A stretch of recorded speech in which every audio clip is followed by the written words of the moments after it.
Hey there, peeps. What's up? Hmm. You know, I've been sitting quietly from the sidelines for the past few years, kind of watching all this kind of, I guess, what a lot of people dub woke culture and the unfolding of this kind of rebellion against not just authority or the system as it was in the past, but against those who others believe hold them down from becoming who they want to be. This is seen both in racial justice and sexual orientation. Many people who have been marginalized historically, for example, which we're all well aware of, and we all agree this is a historic issue that a lot of people who are different from what some call normal have always been chastised. And it's not right. People deserve to live their lives the way they want to live their lives without harassment, without being bombarded by others and telling them what they should think and how they should act and be. However, the thing that the woke mob, as many call them, has not realized is that they are doing the exact same thing as those who they believe have oppressed them and have often become the new oppressors. So, whereas when I was a kid, the far right was extreme, they were trying to ban certain records, they were censoring labels and telling us what we could see and what we could hear. And I was always aware of that and acutely aware that we were being controlled a lot by people who had a sort of religious zeal about them. But we kind of wrote it out and it became what it became because society works itself out.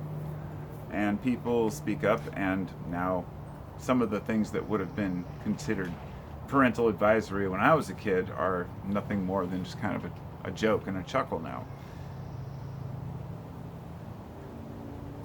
As a liberal myself, don't click off. I'm not that kind of liberal.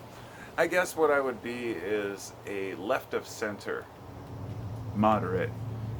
And I tend to think about things rationally, crucially, especially when it has to do with what is right and wrong. Because I'm not one to judge, I'm not a religious person. When I say the last few years I've been patient and I've been, sitting on the sidelines, what I mean by that is that I have seen so many people telling others how they should live and how they should think in my life that I'm a little bit shocked to see it coming from the left so strongly now. And I am fascinated with social studies, not as social studies as in school, but studying social cues and behaviors. I realize that this all comes down to guilt. And I'm going to explain how the woke movement, as people call it, or, I really don't like using that word, but by using it, you know exactly what I'm talking about. This is not just people, but brands using, justice and racial equanimity. This would be what people a few years ago would call the social justice warrior, the person who's out fighting for everyone else, which seems like a noble cause at first glance, until you really get down and understand what's going on in the psyche of a person who is willing to commit violence for an idea.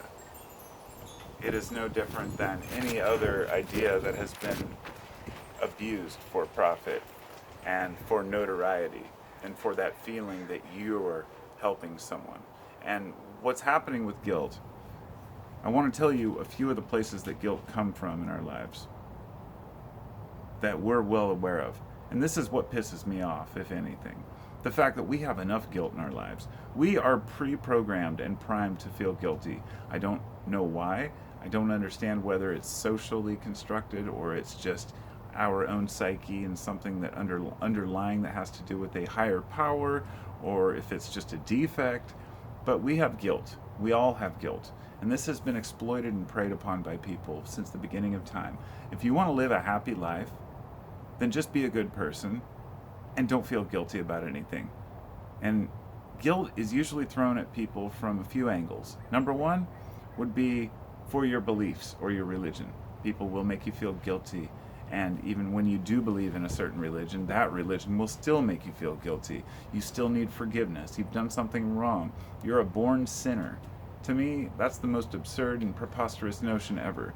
The fact that in today's world, a grown adult is willing to believe that they are born faulty and they need to be forgiven for something they never even did is ridiculous.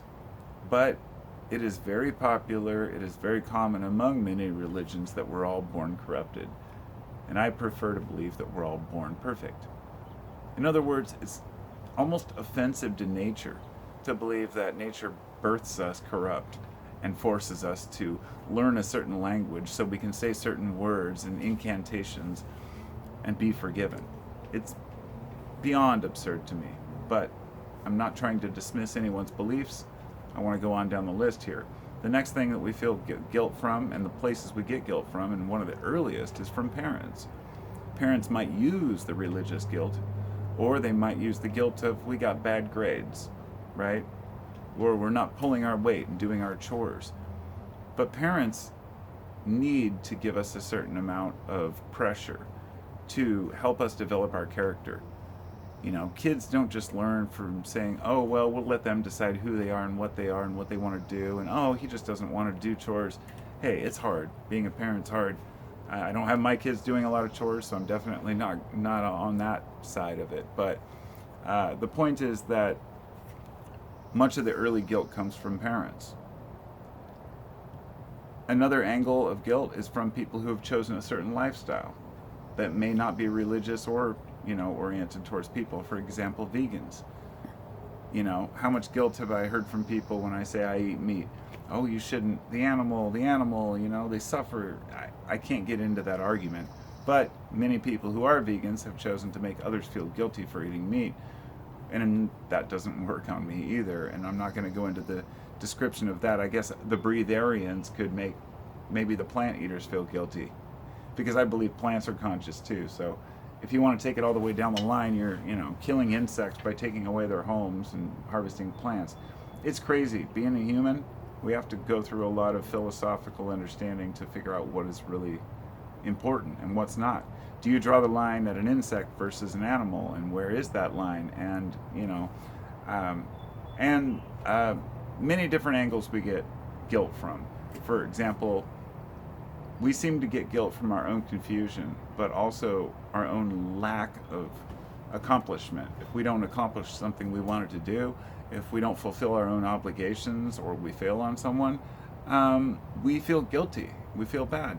And these are natural aspects that we can actually fight against. It's okay. Don't feel guilty because you made a mistake. Feel guilty and move on. Move on is the most important factor of that. And really it comes down to intention, 100%. Did you intend to do that? If you intended to harm someone, that's totally different. What is there to be guilty for?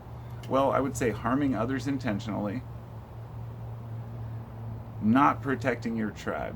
And that is it. Not protecting your tribe, whether it's your city, your state, your country, whatever you stand for, your family. In my case, it's my family and friends. I'm not a big nationalist. It's not that I don't believe in America, it's just that I don't believe in, I should say it's not that I don't believe in Americans, I just don't believe in America as a nation that is run by a bunch of morons in suits that think they know what's best for us. But at any rate, we're constantly made to feel guilty. Using too much gasoline, anytime a person has quit smoking, they want to make other people feel guilty for smoking. So I've made the list, I've made my point of that guilt. And now I want to compare that to exactly what's happening with the woke culture and these people who want to tell you that you should feel guilty merely for being white. Now I have an upcoming podcast I'm going to do about this, but I want to make this very clear. I have absolutely no white guilt. I never will have white guilt. I feel like it's not, to try to come up with a metaphor here, when people talk about being woke, it's one thing to be woke, it's another thing to wake up with not enough sleep and be grumpy. And that's kind of where they're at. The world is not a simple thing. It's not black and white. You can't just, you know, say we're going to change the way that we all think, therefore you need to think this way. And the reason I'm speaking out right now about this is because I've always believed that you should speak out when you feel something is wrong. And I trust my gut, but I also let it process. I let it stew for a while.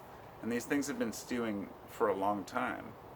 I remember a while back when somebody leaked a document from Coca-Cola, and it was an employee training program. It was like an online course they had to do. And one of the things it said on the screen just by itself was, try to be less white. It was talking about basically this idea of white fragility, and it's based on this book that was written by this lady. I'm going to get more into it in the podcast, but the idea was to convince you that if you were born as a white person, you should feel guilty about that. And the reason I'm talking about this is I want to make this very clear. I am a white, straight male with blonde hair and blue eyes, and I'm 6'2". I own my home. But guess what? I struggle like so many other people. I've had hard times. I've had a life that was not privileged in any way, shape, or form. I fucking worked for who I am. I got a job working in construction, and I did the shittiest fucking grunt work you can imagine. I didn't puss out and say, oh, I just can't get a job that pays well. I suffered through shitty jobs, tearing off 3-layer roofs in the rain with my buddy Kevin, and then moving on to, you know, building basic foundations and additions, and then pushing myself into finished carpentry. And when I fucked my back up and I couldn't work anymore, I said, I'm going to sell kratom, and I started an herb business. And when I wanted to build guitars, I started building guitars. The thing is, none of these things took a lot of money to do. They only took inner power. And that's what it comes down to. You need people around you to surround you that will motivate you to do these things. It has nothing to do with what color you are. And I am so sick and tired of this woke ideology that as a liberal myself, I have to call out for what it is. It's bothersome because it makes me feel like naturally people will label me as an alt-right moron that knows nothing and that just doesn't sympathize with, you know, black culture. I want to say that's bullshit. Total bullshit. Even as a straight, you know, cis white male with blonde hair and blue eyes, I still have the highest respect for all races and religions. And when I was a kid, I didn't think about race. When people think that kids need to be taught these certain racial justice in school, I see why people are bothered by this, because I have kids of my own who don't give a fuck about that. I didn't give a damn about what was going on with race. You know, we had one black kid in my school. Okay, so I'm on the West Coast. That was my particular school. Nobody treated him any differently. It was just ridiculous to me as I got older to realize how some people cannot recognize progress. And this was something I didn't really believe until I'd watched it. Somebody made the point that a lot of people who are the ones you would see protesting and screaming about being woke and not being a racist and white guilt, they're the ones who would convince you that the whole world's fucked up, the whole system is rigged. It's rigged against women, it's rigged against all races. If you're white, you should not just feel guilty. Some people think white people should kill themselves. I've heard some absurd shit, but that's just extremism. We hear that because it's extremism. But anytime I hear something about white people or white males, I instantly, in my mind, I turn it around and say, what if that was said against any other sex or race? And I realize how much a person would be attacked for saying something like that, which means that me as a straight white male, we have no power, because the power is in the hands of the society. The power is in the hands of those who are the loudest. And honestly, between this, there are some extremists that are white, and there are some extremists that are black and brown and Chinese and every race, every religion, creed, sex, gender. And I won't even go into the gender thing because it's a totally different subject, and I definitely want to put that in here, but it fits. There are folks who are out there screaming that others should respect their pronouns, when in fact most people just don't have any interest. They're just like, okay, cool, I will. No, no, that's not good enough. Some people want you to recognize who they are, but as a human, you don't have an obligation to recognize anyone. I thought about this earlier. I was listening to a Joe Rogan podcast at work, and they were talking about Neil deGrasse Tyson, the scientist, astrophysicist, whatever he is, and how he had said something where he said he'd tweeted something about how really, lunar eclipses aren't that exciting, and something to the effect of him not knowing why people should even care. And he was saying, Joe was saying how it's kind of nihilistic, and how it seems like a lot of these scientists who use too much social media will be very just kind of dismissive and, oh, whatever, that's bullshit, and not be, they've lost the curiosity, the real excitement, and they've become nihilistic through using too much social media and reading the comments. And that brings me to why I am so grateful for all of you that I can read the comments. That even though I'm talking about a topic that is controversial, I know that and hope that my subscribers at least will understand where I'm coming from. I'm not judgmental. It was this thing that I read about, I think it was from MLK. Can't recall. Anyway, I was listening to a discussion about white fragility, which is a book that was written by this lady, and I don't recall her name, but it was MLK somebody brought up and said, we should be judged by the content of one's character, not the color of our skin. And I kept thinking about how people are trying to make white people actually feel guilty. The fact that white guilt is actually a thing. It really blew me away. And I've really been trying to understand this, And that's why it's no longer really about what you do. It's about what you believe. You know what I mean? It's, there's a reason why the woke ideology is very, very similar to a conspiracy in the way that it's laid out. First of all, convince everyone else that they're ignorant and they don't know what they're talking about if they have a different opinion.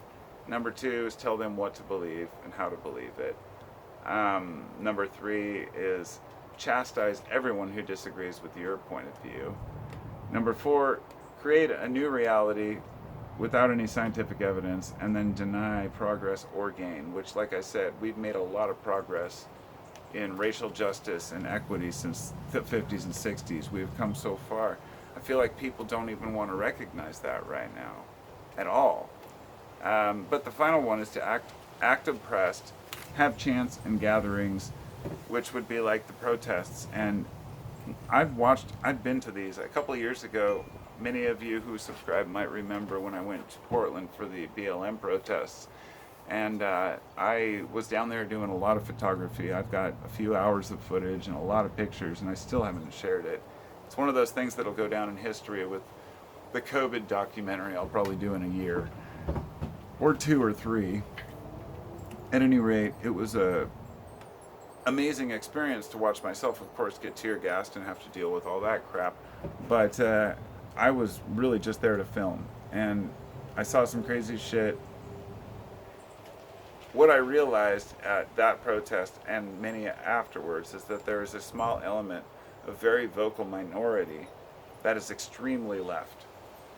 So even though it may seem like I'm attacking left-wing people here, the truth is I'm only calling out a very small fraction, maybe a 5% or less, the people who are willing to actually harm other people.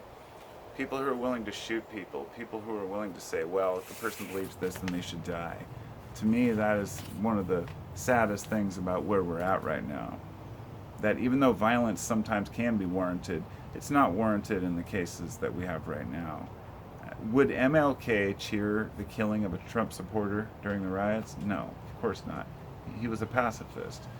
And some say, well, I agree with all these movements and all the things that made a difference, but I'd rather do it with violence. It's almost like, why? Because pacifism is what we remember. Those are the things that work. It's the speeches, the power of the pen. The kids can't do that anymore. We have a whole younger generation that thinks that they have an ideology that is far beyond, and they're protecting others. Because, like I said, to come full circle, what I said in the beginning, what's important to us? We're guilty if we don't protect our tribe.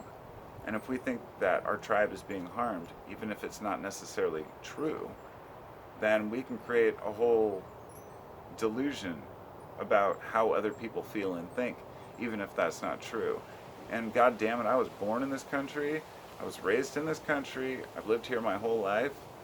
I'm not only just as much a Native American as anyone born before me, but I'm also have never had any racist tendencies and mean no harm to anyone else who believes differently or has a different sexual orientation. And to me, it's really absurd that a person would actually feel guilty just for being a certain way. Not, you know, how else can I put it? If you can't admit that being born a certain way, I can't help that I was born a white male, but I'm a nice guy. I care about people. I give a shit, you know? And there's this savior complex that some people have where they're willing to harm good people, verbally or physically, because they think they're protecting people they've never met. Strange. We had a black president. I feel like people don't even recognize that or remember it. Like, we have just really embarrassed ourselves. And I've even heard from, you know, people of other races who really don't like, say, affirmative action, being forced to hire a certain race. It's like a reverse racism. It's making people see color. And even though some people may be racist, you're not going to change that overnight by forcing and implementing certain laws. The truth is, we have to change it at the source, which is being nice to each other, being kind, not buying into this illusion that everyone's out to get you and that other people aren't as good as you. Like I said, it comes down to character. And shame has always been a mechanism of control, and I'm just urging you not to buy into it, not to be shamed for the things that you don't deserve to be shameful for. Sure, if you harm others intentionally, if you fail your family or don't keep up with your tribe, those are things that we will feel guilty for and should feel guilty for. But you should never feel guilty because your great great great great grandpa's cousin's friend did something horrible to someone else. The truth is, in that notion, for example, say slavery and recognition of that, these things are worldwide and have been for thousands of years. It's not just America, and it's not just any one color. People have always abused each other, so maybe we should be looking at the abuse of others and what I would call not racism, but what we all know as classism. Classism is something, a word you don't even hear anymore, because it's pushed out of the public eye. We want to blame someone else for how they look instead of the bullshit things that they do. And, you know, the wealthy entrepreneurs who are willing to scam people and rip others off, they're black, they're white, they're Mexican, it doesn't matter. They're male, they're female. The business person doesn't, you know, it crosses all borders, right? So don't be trapped in a victim mentality, and don't be trapped in shame. And it's very unattractive. It was Robin DiAngelo was the name of the lady who wrote the book. It was an absurd book, I guess. I haven't read it myself, but the synopsis and discussion about it was a white woman telling white people that they should feel guilty for being white. And so I'm speaking up about this because I think it's preposterous. I really do. So I'm sorry if I offended any of the grumpy, woke people who got up on the wrong side of the bed. And I realize that many of my subscribers are pacifists, liberals, kind people. And I am as well. I want to make it clear. I care about people. I just realized, you know, a few years back, I couldn't even stand to listen to any right-wing commentators. And I couldn't understand why people were flocking to the, what they call the red pill, you know, red pill movement, or, you know, seeing through the liberal agenda. It was never about that for me. It was just a matter of very slowly, over a period of a couple years, right-wing commentators, for example, started sounding a little more rational compared to some of the people who I had listened to on the left. For example, I might listen to the Young Turks years ago, and then Ben Shapiro, I was like, fuck that guy, or Tucker Carlson, I still can't stand him. But Ben Shapiro, I always knew, and still, now I actually listen to him once in a while, if it's an interview or a discussion. He's a highly intelligent person. I don't really like him, and I don't really like his ideals or ideas, and I wouldn't want to go party with the guy. But he's smart, and he knows what he's talking about. The point is that you can't deny a lot of the things people say about how ridiculous this angle of telling others that they're racist just because they are a certain race has become. So those are my thoughts on basically white guilt and white fragility. I think it's bullshit. And I think if anybody does feel that way, it's probably because they really do feel like a racist. But often people really deep down inside, they feel guilt because others tell them to feel guilt. They think there's something wrong with them. It's the placebo effect, just like medicine. People will convince themselves that they're ill, not just physically, but mentally. And therefore, what's wrong with me? Why do I see blacks differently? Why can't I not see color? You know, why do other people's sexual or lifestyle choices, why is it weird to me? Look, if it is, it is. It's okay. Being weird to you or different doesn't mean that you necessarily judge it. Words are being put in our mouths. Ideas are being put in our minds as to who we are. And if you're one who buys into it, don't. Move away from it, and you'll be much happier not buying into their BS. So thanks for listening, and that's all I've got for today. I'm going to go let my dog out there. And sun's setting, and it's a beautiful sunny day. It's so hot out here. But I often usually would say, like, I hope I didn't offend anyone here, but really I don't care at this point. I don't want to offend people, but if you're offended by a discussion, you're part of the problem. You're part of the problem. Because discussions need to be had.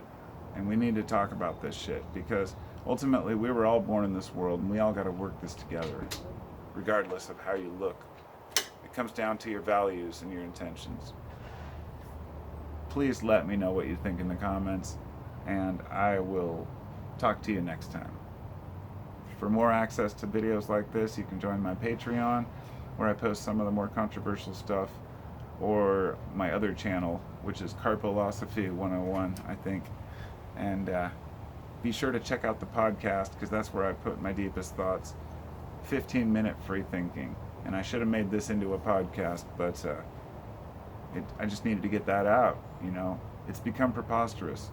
Nobody's protecting other people anymore. It's not about protecting minorities or helping others to be strong. It's about a lot of people wanting to look like they're helping others, trying to be tough guys. Meanwhile, some of them breaking out windows in businesses under the guise that they're helping society somehow.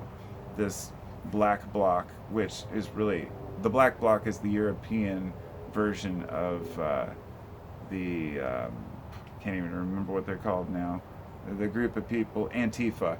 It's like the European Antifa. It's the black bloc. It started way before the American version, but usually just a bunch of angry white kids breaking windows, and because they're pissed off about their own lives and their own lack of motivation to do anything with their lives. And I didn't really, even a couple of years ago, I might say, well, sometimes you need that, you know, to lash out, a little bit of violence, but you know, it's never acceptable when you're harming any business, and really it's just completely non-productive to burn buildings and harm other people. We need to work it out. We really do. We're going through some weird changes as a society, and I hope we pull through okay.